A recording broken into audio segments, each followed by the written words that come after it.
Mr. Deputy Speaker, I will be speaking on two areas from President Tharman's address: supporting our seniors and artificial intelligence. In the past few months at NTUC, I have focused my work on these two areas. On supporting our senior workers, let me put a record. Big thanks to Brother Heng Chi Hao, who has been supporting and championing our senior workers for the last 2 decades on behalf of NTUC. And now that he's retired as the most senior LMP by age, or maybe not the most senior, maybe other than SecGen, I thought I should step in to continue the good work he has done by championing our senior workers for Singapore. Personally, I've also hit 2 senior milestones very recently. One, becoming eligible to withdraw from my CPF, and 2, most proudly welcoming a new daughter-in-law into our family. More importantly, I've always cared deeply about our seniors. I have advocated for many senior residents in Pasir Ris, and now I feel very honored to have the chance to engage a wider and broader segment of senior workers. Listening to their stories, understanding their struggles, and also sharing in their aspirations inspire me to do more for them. On the AI front, I've spent the last year diving into this tech wonderland, taking mini courses, experimenting with the 10 over AI tools that I've downloaded on my mobile phone. My mission, to learn as fast as I can, to drive NTUC's digitalization efforts, and to support businesses' transformation. I've been visiting many tech companies and attending AI events, which felt like an intense skills future boot camp in the last couple of months. So initially, I planned to speak on these 2 topics separately. But as I reflected more deeply, it dawned on me: aging and AI should not be mutually exclusive or stand alone. In fact, they could form a powerful partnership. And that's the idea I want to explore with us here today. Singapore is being shaped by 2 major shifts. I refer to them as the 2 AIs. AI number 1, we are familiar, is artificial intelligence. And AI number 2, aging individuals. One generates rapid knowledge, the other brings accumulated wisdom. And as the saying goes, knowledge can inform us what is the quickest path up a mountain, but it is wisdom. Wisdom is knowing if the mountain is even worth climbing. AI number 1 gives us answer very quickly, but wisdom from AI number 2 helps us to ask the right questions. These 2 waves are rising quickly. We can either learn to ride them or risk being swept away. For many senior workers, let's face it, productivity slows, knowledge and technology kept on evolving, but AI can complement our senior workers by giving very updated information and analysis at lightning speed. On the other hand, AI may be game-changing, but we also know that it can hallucinate and lead to information overload. Our seniors with years of experience and wisdom can guide the use of AI. The real opportunity lies in bringing these 2 AIs together to redefine the future of Singapore's workforce as one that is smarter, more inclusive, and future-ready.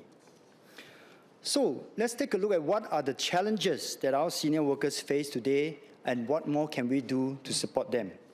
Thankfully, we are not starting from scratch. The tripartite partners have made good progress over the last few decades. We have raised CPF contribution rates and boosted retirement adequacy. We also raised retirement and re-employment age so that those who prefer and wish to work longer can do so. But as our workforce ages rapidly, we must do more.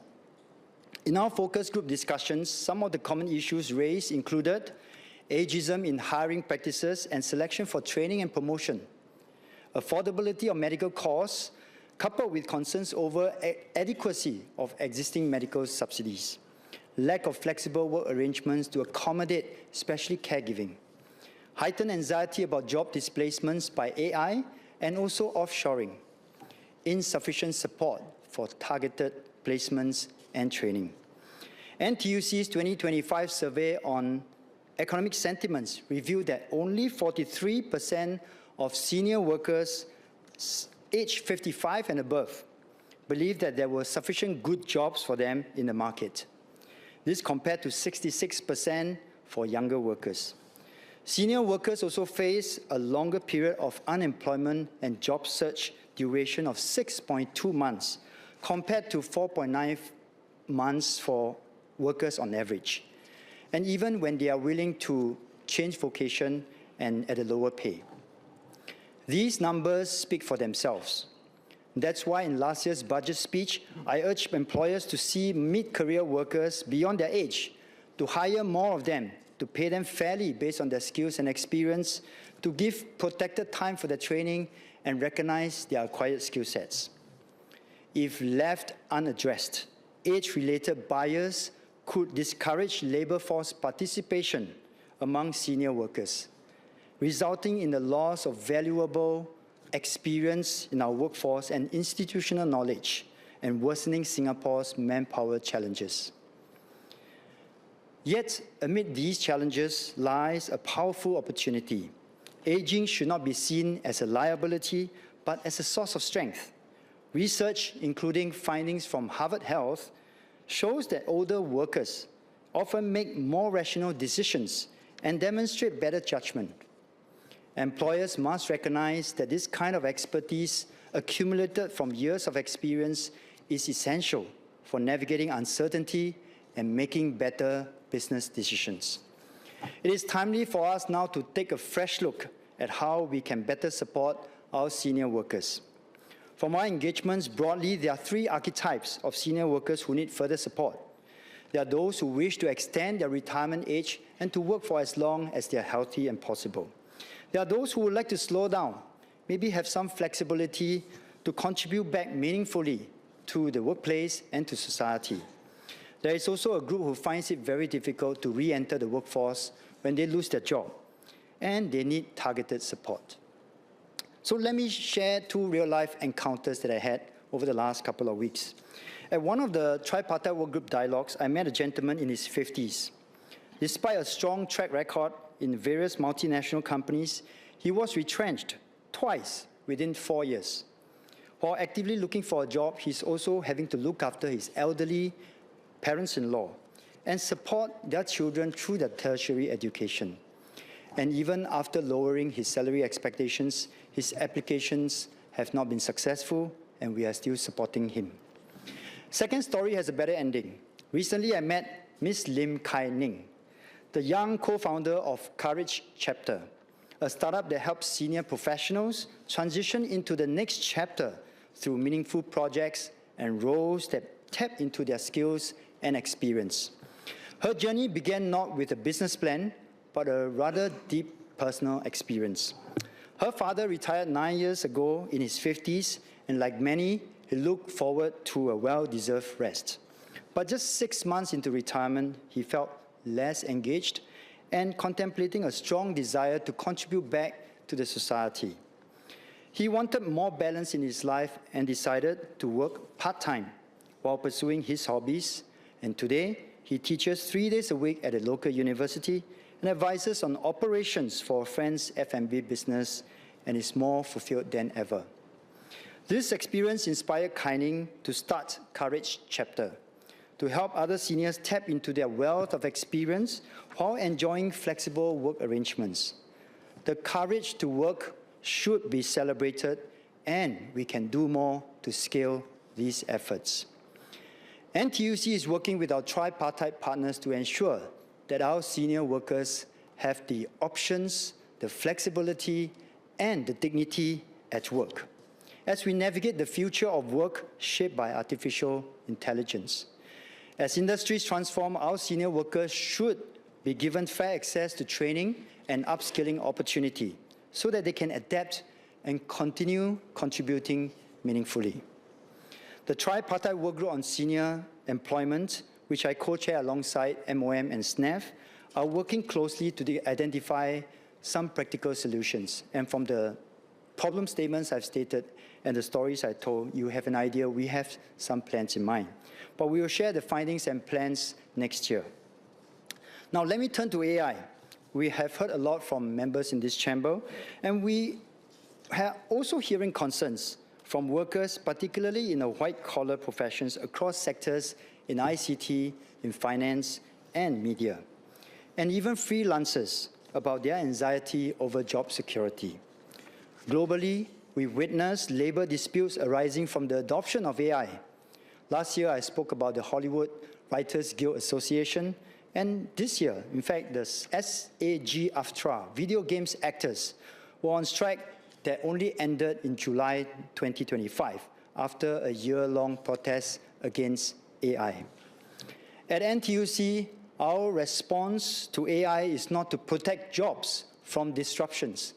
Instead, our vision is to help our workers to thrive in the AI economy by ensuring a just transition, supporting business transformation, and upskilling our workforce.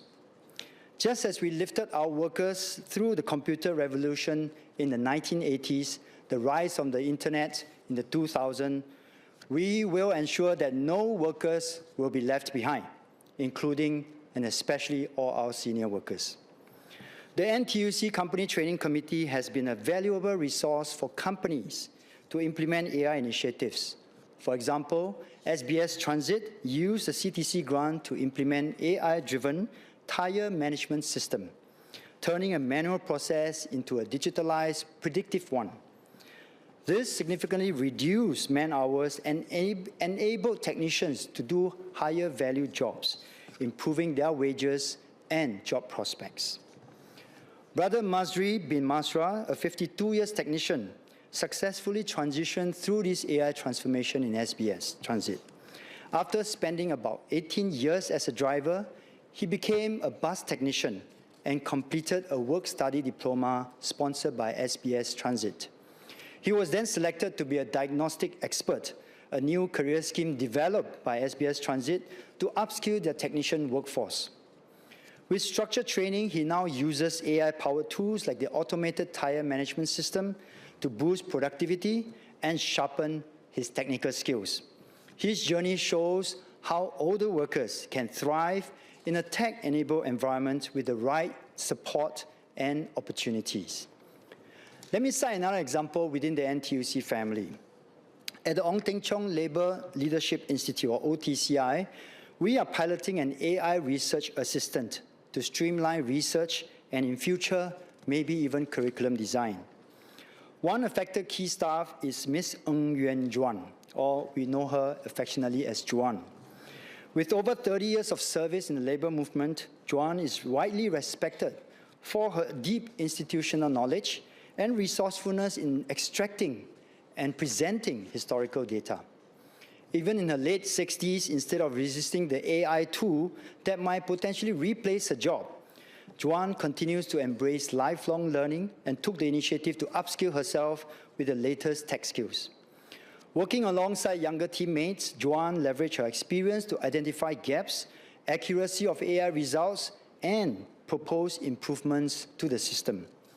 Through her quiet resilience and collaborative spirit, she not only contributes valuable insights in the process, but also mentors and inspires her younger colleagues. Juan's story highlights how multi-generation collaboration efforts fuels innovation and stronger team outcomes. It is a reminder that experience, adaptability, and willingness to learn are strategic assets in building a future-ready workforce. Before I conclude, let me leave you with 3 calls to action. First, to employers, let's invest in older workers. Do not choose between AI and age. Choose both. Together, they can bring great value to your business. To our government, I hope you continue to support NTUC, particularly in our AI Ready SG movement, which is a one-stop initiative that integrates resources from tripartite partners and the ecosystem to help our workers and businesses bridge the AI gap.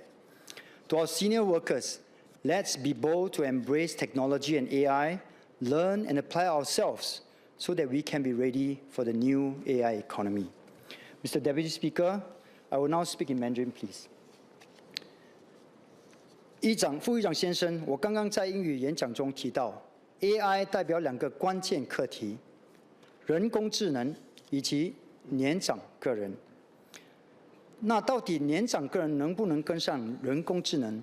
答案是：有 AI， 有爱，我们一定可能。只要大家爱学习、爱提问以及爱拼搏的精神。第一，爱学习。现在的 AI 工具越来越简单，用手机通过语音、通过拍照就能提问，就能够自我学习。语言也根本不是问题。AI 能够用世界上大部分的语言来沟通、来学习。我们要爱学习，就能够进步，工作效率也会提升。第二，爱提问，不管什么年龄，有好奇心是最重要。AI 不怕你问，就怕你不问。AI 就像手上的百科全书，随时给你答案。这也证明科技会让知识更加的普及，知识不再是少数的掌握特权，科技会让更多的工友在工作上、在生活上得到提升。第三，爱拼搏的精神。AI 提供信息，但思考仍然是靠我们自己，尤其是我们年长员工和有经验，他们的经验和他们的判断。创新不是奇迹，而是我们自我问我们自己，明天要怎么样做得更好的坚持。